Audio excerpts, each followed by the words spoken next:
Well, I'm going to talk about figs right now. So this is the Desert King fig. Now figs are trees, but I like to grow them more as bushes.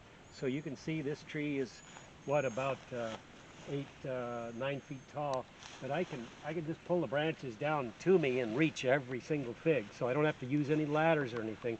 So remember that figs are grown from cuttings. They're not grafted. So we can allow them to be, like this plant, a multi-stemmed bush with figs even on these low branches. In fact, you can see where we've had to prop some of the branches to keep them from touching the ground, and because they're so loaded. And this tree has not been irrigated one time this year. It is now around the 20th of August, and I haven't watered it once. And we've had, in the past month, we've had 1/4 of an inch of rain.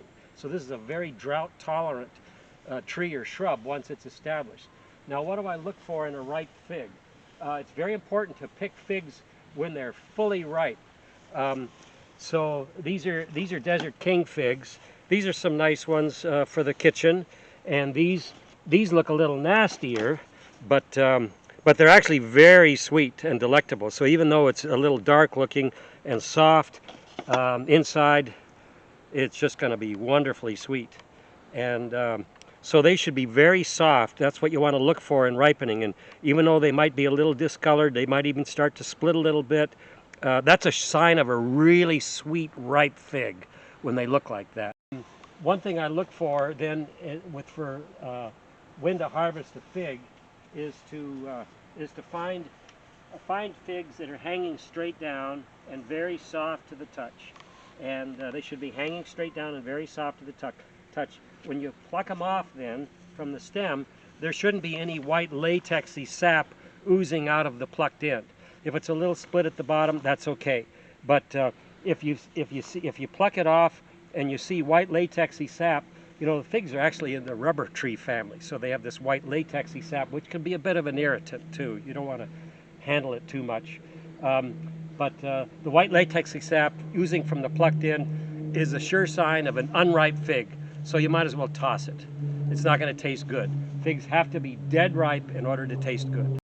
If we look closely at the branches, at the branch tips, you can see each branch end has little tiny figs starting to develop. Right there, there's one. Right there, there's one. Right there, there's one. These are next summer's figs. So these fig trees in this particular variety, Desert King, is taking advantage of 2 growing seasons. That's why a tree from the Middle East is actually able to ripen here in cool western Washington in the foothills of the Cascades, because it's taking advantage of 2 summers.